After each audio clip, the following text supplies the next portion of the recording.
Hello, this is Virendra, teacher of English.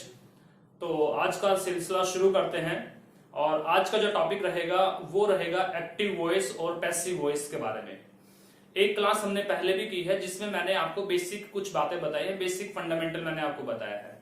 लेकिन आज का जो सिलसिला शुरू करने वाले हैं, आज कुछ मैं आपको ऐसी बातें बताने वाला हूं जो आपके एग्जाम के हिसाब से, आपके कॉम्पिटिटिव के हिसाब से बहुत इंपॉर्टेंट होते हैं। ठीक है, तो आराम से हम पढ़ेंगे, हमें कोई बहुत जल्दी नहीं है, आराम आराम से चीजों को तैयार करेंगे, अच्छे से प्रिपेयर करेंगे। बट ये पक्का है कि भाई चीजों को हम अच्छे से तैयार करेंगे, अच्छे से प्रिपरेशन करेंगे, राइट। तो चलिए शुरू करते हैं आज का सिलसिला। और आज का जो टॉपिक है हमारा वो है एक्टिव एंड पैसिव वॉइस। ठीक है, एक्टिव एंड पैसिव वॉइस पहले भी हमने पढ़ा है, बहुत आसान है, बेसिक कंसेप्ट्स मैंने आपको बताए हैं। अगर आपने वो वीडियोस नहीं देखी हैं तो आप वीडियोस देख लीजिएगा ताकि आपको बेसिक फंडामेंटल आपके क्लियर हो जाए, राइट। तो चलिए शुरू करते हैं हम अपने फर्स्ट पॉइंट से। और हमारा आज का फर्स्ट पॉइंट है, बहुत बार हम सेंटेंसेस में देखते हैं कि जो वर्ब होती हैं उनके साथ में एडजेक्टिव्स होते हैं, राइट। तो वर्ब को फॉलो किया जाता है एडजेक्टिव को, एडजेक्टिव के साथ में, और उसको कैसे हम चेंज कर सकते हैं पैसिव में, तो वो आज मैं आपको बताने वाला हूं, राइट स्टूडेंट्स। तो फर्स्ट हमारा पॉइंट है verb followed by adjective,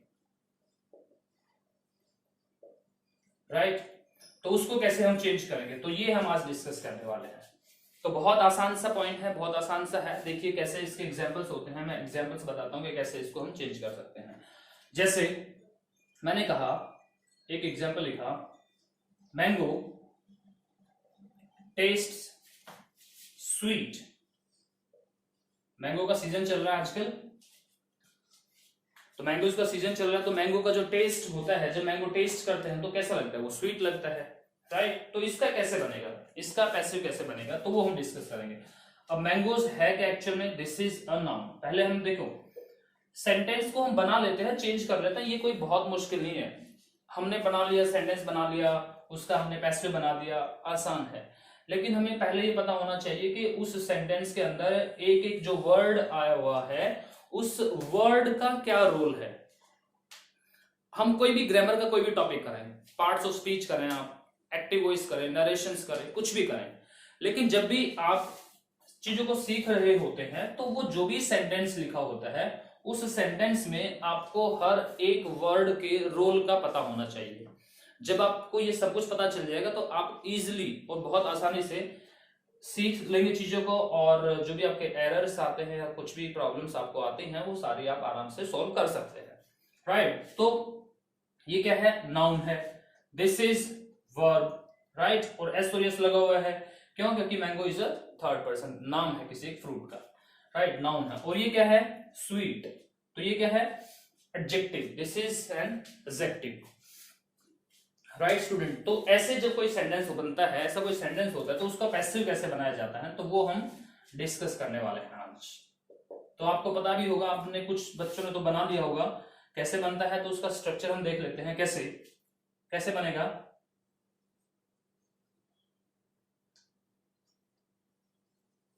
mango is sweet, mango is sweet when it is tasted, right। तो ये बनता है, ये स्ट्रक्चर होता है। तो नाउन रहता है पहले, फिर वर्ब आता है, यहां पर कोई भी वर्ब यानी कि हेल्पिंग वर्ब आप कह सकते हैं। ये अकॉर्डिंग टू टेंस और अकॉर्डिंग टू नंबर डिपेंड करती है, राइट, अकॉर्डिंग टू टेंस और नंबर। अब ये प्रेजेंट है तो ये प्रेजेंट का है तो इज आ गया है। मैंगो, एक मैंगो की बात हो रही है तो इज आ गया, मैंगोज होता तो आर आ जाता, राइट। तो इस तरीके से नंबर और यहाँ पे टेंस की बात होती है। Sweet is an adjective, right. और यहां पर क्या है, ये वेन आएगा, यहां पर आपको वेन लगाना ही है, राइट, और it is, what is this, ये इंपॉर्टेंट है, यहां पर क्या आएगा, ये प्रोनाउन, राइट, तो ये देखना जरूरी है। फिर वो हेल्पिंग वर्ब और दैट इज वर्ब की थर्ड फॉर्म, तो ये स्ट्रक्चर होता है। Right students, this is easiest way to learn the things. और इस तरह के जो आपके पैसिव आते हैं, जो एक्टिव पैसिव आते हैं, तो इस तरीके से वो चेंज करना होता है, राइट। तो ये उसका स्ट्रक्चर है, you are to follow the same structure, इसके अलावा कोई दूसरा स्ट्रक्चर नहीं होता है इस तरह के सेंटेंसेस में, राइट। और एग्जाम्पल बनाते हैं, तो और एग्जाम्पल देखते हैं कैसे बनेंगे।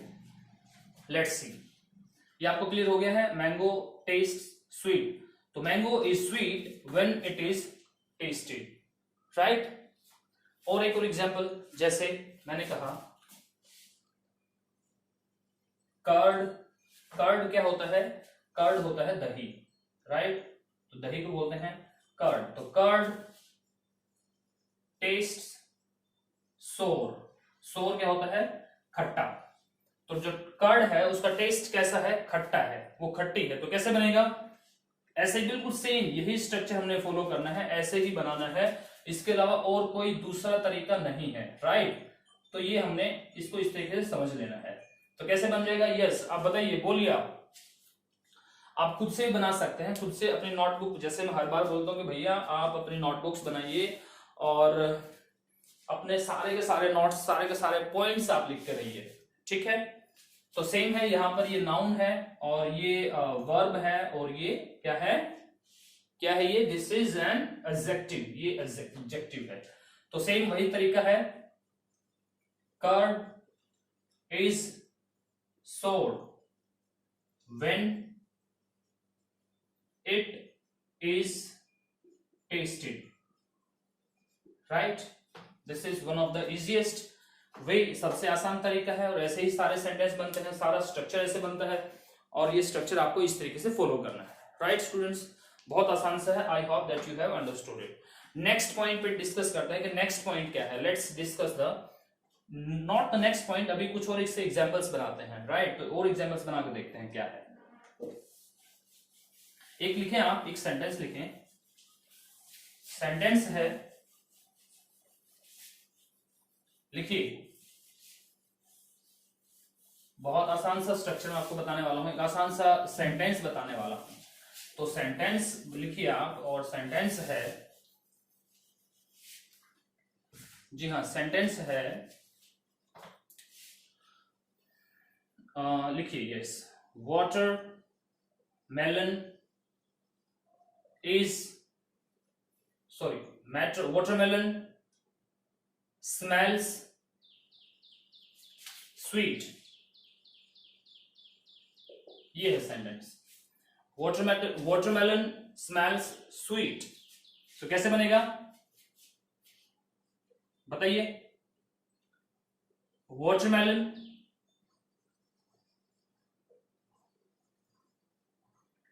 is sweet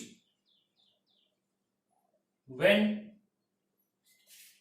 it, ये प्रोनाउन का जरूर ध्यान रखना है आपको, प्रोनाउन का आप ध्यान रखेंगे, प्रोनाउन आएगा यहां पर when it is, और स्मेल की थर्ड फॉर्म क्या होती है, smelt, when it is smelt, जी हाँ, तो ये है, तो watermelon is sweet when it is smelt, right students. बहुत आसान सा है, इजी है, और ऐसे कितने सारे एग्जांपल आप बना सकते हैं, जैसे yes, gulab jamun test bitter,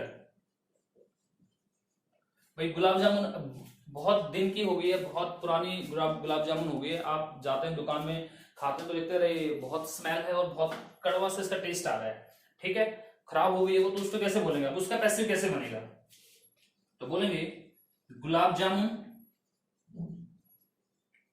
is bitter when it is tasted, ठीक है।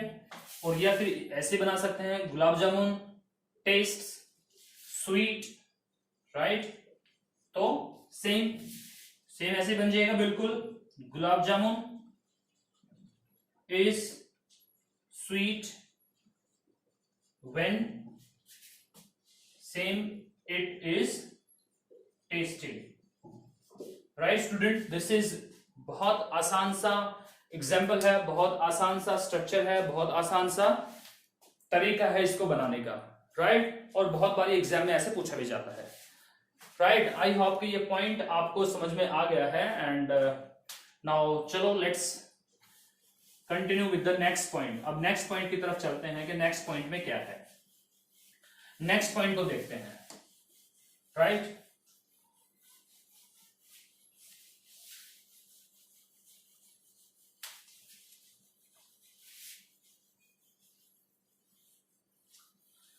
नेक्स्ट पॉइंट है हमारा, वी टॉक अबाउट इन्फिनिटिव्स। इन्फिनिटिव क्या होता है? जब वर्ब के साथ में फर्स्ट फॉर्म लगता है, राइट, टू लग करके, टू वर्ब की फर्स्ट फॉर्म, तो उसे बोलते हैं इन्फिनिटिव्स।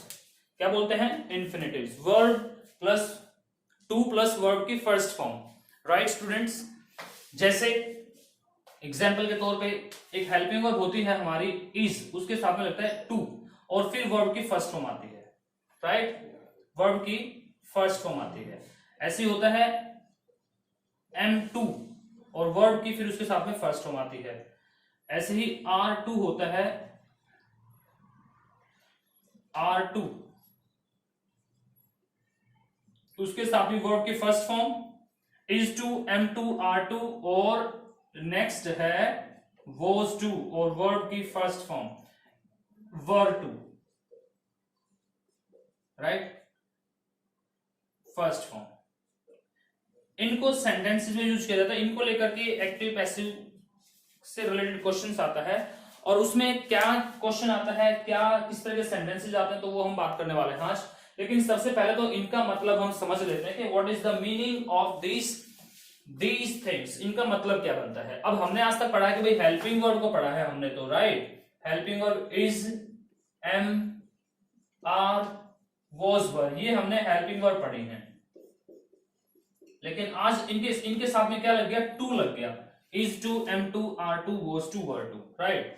तो ये किस चीज को दिखाता है? इनका मतलब क्या होता है? सेंटेंस जब इनसे बना हुआ होता है तो what is the meaning of that sentence. Actually जब सेंटेंस में ये सब कुछ होता है तो इसका मतलब है कि वो किसी ड्यूटी को बता रहे हैं, हमारी किसको बता रहे हैं? ड्यूटी को लेकर के। जैसे और अच्छे से मैं इसको समझाऊं आपको, तो अब इस तरीके से समझिए। जैसे एक सेंटेंस होता है want to, क्या होता है? want to। अब want to कहां पर यूज होता है? want to यूज होता है जब हम किसी काम को करने की इच्छा व्यक्त करते हैं, जब हम किसी काम को करना चाहते हैं, हमारे मन में फीलिंग आती है उस काम को करने की, हमारी भावनाएं होती हैं उस काम को करने की, और जब हम उस काम को करने की इच्छा रखते हैं तो want to यूज करते हैं, राइट। हम चाहते हैं उस काम को करना, ठीक है। ऐसे ही आता है एक सेंटेंस, एक वर्ड जिसका जो होता है have to. Have to actual में क्या दिखाता है? हैव टू के अलग मीनिंग भी हो सकते हैं, बट जो एक बड़े लेवल पे जिसका मीनिंग आता है वो आता है मजबूरी को शो करता है। इट शोज द कंपल्शन, ये मजबूरी को दिखाता है। यानी कि want to दिखाता है इच्छा को, डिजायर को, विश को, और हैव टू दिखाता है हमारी कंपल्शन को, हमारी मजबूरी को। भाई कोई काम मुझे करना पड़ता है, मजबूरी है, राइट। जैसे एग्जाम्पल, भाई मैंने कहा कि मुझे सुबह जल्दी उठना पड़ता है, मजबूरी है, तो क्या बोलेंगे? आई हैव टू, तो क्या था? I have to get up early in the morning, right. तो ये क्या दिखाता है? ये शो करता है कंपल्शन को, मजबूरी को शो करता है। और ऐसे ही कुछ और वर्ड हैं, जैसे मैंने आपको बताया था हैज टू, हैड टू, तो ये भी मजबूरी को, कंपल्शन को शो करते हैं, राइट। जैसे एग्जांपल्स मैंने कहा, he has to study in night, तो ही हैज टू यानी कि उसको स्टडी करनी पड़ती है। हैज टू शोज द मजबूरी, कंपल्शन, राइट। नेक्स्ट एग्जाम्पल है, नेक्स्ट एग्जाम्पल देखिए आप, दे हैड टू, पास्ट को दिखाता है, ये पास्ट के लिए है, पास्ट टेंस में हैज टू, हैव टू की सेकेंड फॉर्म है हैड टू, तो दे हैड टू पे द बिल, राइट। तो इस तरीके से बनता है, ये क्या बनता है, इस तरीके से बनता है हमारा, ये बनता है हमारा कंपल्शन को दिखाने वाला sentence, has to, have to, had to, right. ऐसे ही वांट टू का जैसे मैंने बताया, तो वांट टू बात करता है हमारी विशेष की, हमारी डिजायर की, हमारी फीलिंग्स की। जैसे they want to learn English, they want to learn English. I want to buy a car, right, like this. तो इस तरीके से सेंटेंसेस बनते हैं और ये हमारी मजबूरी को दिखाते हैं, ये हमारी विश, डिजायर, फीलिंग्स को दिखाता है। अब बात करते हैं इन सब के बारे में, तो ये किस चीज को दिखाते हैं, ये ना ही तो हमारी विश, डिजायर, फीलिंग को दिखाते हैं और ना ही कंपल्शन को दिखाते हैं। ये बात करते हैं हमारी ड्यूटी के बारे में, दे शो द ड्यूटी, इसकी बात करते हैं, ये ड्यूटी की बात करते हैं, राइट। ड्यूटी का मतलब क्या है, कैसे हम ड्यूटी के लिए यूज करते हैं, तो मैं आपको बताता हूं, राइट। देखिए ये आप जो एग्जाम्पल्स लिखे जाते हैं, सारी चीजें लिख लिया करें आप, एक बढ़िया सा एक रजिस्टर ले लें आप मोटा सा, और उसके अंदर ये सारे पॉइंट आप लिखते रहा करें, ठीक है। ओके, तो ड्यूटी को शो करता है, ड्यूटी को दिखाता है। जैसे मेरा काम क्या है, मेरा काम है पढ़ाना, तो मुझे पढ़ाना है, राइट। मेरी कोई ऐसे भी नहीं है कि भाई मेरे बहुत मजबूरी है पढ़ाने के लिए, या ऐसा भी नहीं कि मेरी बहुत जबरदस्त इच्छा है, बस मेरा काम है तो मुझे पढ़ाना है, तो उसके लिए कैसे बोलते हैं, आई एम टू टीच, ठीक है। ये एग्जाम्पल मैंने केवल आपको समझाने के लिए दिया है, वैसे मेरी इच्छा है पढ़ाने की, आई वॉन्ट, मेरी बहुत डिजायर है, विश है, मेरा मन है पढ़ाने का, तो इसलिए पढ़ाता हूं मैं, राइट। है, तो एग्जाम्पल की बात कर रहे थे, आई एम टू टीच, मुझे पढ़ाना है। आपको क्या करना है, आपको लिखना है, यू आर टू राइट। मान लो कि आप जब पढ़ना सीखना शुरू करते हैं तो आपकी ड्यूटी बनती है कि भाई आपको लिखना भी है, आपको नोट्स बनाने हैं, राइट। तो उनको नोट्स बनाने थे, they were to make notes, they were to make notes, right. He is to do this, right. तो इस तरीके से सेंटेंस बनते हैं और ये दिखाते हैं हमारी ड्यूटीज को कि ये हमारा कर्तव्य है, हमारा काम है और हमें ये करना चाहिए, राइट। तो आई होप कि यू हैव अंडरस्टूड दिस। अब हम बात करते हैं कि इनको पैसिव में कैसे बनाते हैं, तो वो आज हम डिस्कस करने वाले हैं। अब हम डिस्कस करने वाले हैं इसी पॉइंट को। तो एक एग्जांपल है, जैसे he is to do this work, और इसको कैसे बनाएंगे, तो लेट्स सी। तो देखिए कैसे बनते हैं इनके पैसिव वॉइस, राइट। तो let's see, this is the first example, he is to do this work. तो दिस, ये क्या है, इसका ऑब्जेक्ट है इस सेंटेंस का, तो ऑब्जेक्ट को सब्जेक्ट बनाएंगे हम, दिस वर्क, ठीक है, सब्जेक्ट बन गया। ये यहां पर ऑब्जेक्ट है, यहां पर ये क्या बनता है, सब्जेक्ट बनता है। तो this work is to be done by him, right. तो this work is to be done by him. Clear हुआ, समझ में आया। दिस वर्क, ये सब्जेक्ट, ये सिंगुलर है, तो सिंगुलर हेल्पिंग वर्ड, इज के साथ में टू, और थर्ड बी लगाने के लिए, बी तो हमें चाहिएगा भाई, क्योंकि जो मैंने आपको बिल्कुल लास्ट वीडियो में बताया था कि बी का कितना इंपॉर्टेंट रोल है इसके अंदर। लास्ट वीडियो में अगर आप देखेंगे तो उसमें मैंने रूल लिखा था, और वो रूल था वर्क बी डन, ठीक है। तो ये वर्ब, ये जब हम एक्टिव से पैसिव में चेंज करते हैं तो ये रूल बहुत काम आता है, ठीक है। तो बी और फिर वर्ब की थर्ड फॉर्म, आप हमेशा वर्ब की थर्ड फॉर्म लगाते हैं। तो this work is to be done by him, और ये ही को हमने बना दिया उधर ऑब्जेक्ट। तो I hope that you have understood, this is one of the nice point we have, right. Now let's talk about the next example. Next example की बात करते हैं। जैसे हमने कहा, नेक्स्ट एग्जांपल है, नेक्स्ट एग्जाम्पल है they are to post the letter. तो ये इस तरीके से सेंटेंस बनता है। आई होप कि you have understood this. Next है एक और एग्जाम्पल हम बनाते हैं इसी का। जैसे कहा you are to make notes. ठीक है, तो इसका पैसिव कैसे बनेगा? ये क्या है हमारा ऑब्जेक्ट, तो ऑब्जेक्ट को लेते हैं नोट्स। नोट्स एक तो है नहीं, बहुत ज्यादा है, तो notes are to be made by you, right. तो this is the way to make passive of these words. इन वर्ड्स को लेकर के कैसे पैसिव बनाते हैं, तो ये इस तरीके से बनते हैं। आई होप कि यू हैव अंडरस्टूड। बहुत आसान सा है, बहुत इजी सा है, राइट स्टूडेंट। अब एक बात आती है, क्या जितने भी रूल हैं इन्फिनिटिव्स वाले, क्या यही रूल फॉलो होगा उनके लिए? तो ऐसा नहीं है। हर एक इन्फिनिटिव में ये रूल फॉलो नहीं होगा। ये केवल यहां ऐसे ही कुछ पॉइंट है जिनमें ये फॉलो होता है, हर एक में फॉलो नहीं होता। तो उसके लिए क्या है, उसके लिए अलग रूल फॉलो होता है, वो इस पॉइंट का एक्सेप्शंस है और वो हम नेक्स्ट वीडियो में डिस्कस करेंगे, राइट। तो आज के लिए इतना ही है और in the next video we will meet. और आप if you like the video then share it, subscribe it. And बहुत अच्छा लगता है जब आपका प्यार हमें मिलता है, आप लाइक करते हैं, चीजों को शेयर करते हैं, सब्सक्राइब करते हैं, तो रियली हमें बड़ा मोटिवेशन मिलता है कि अच्छे से हम और बढ़िया वीडियो और बढ़िया कंटेंट आपके लिए लेके आए। So thank you for watching, have a nice day, bye bye, thank you.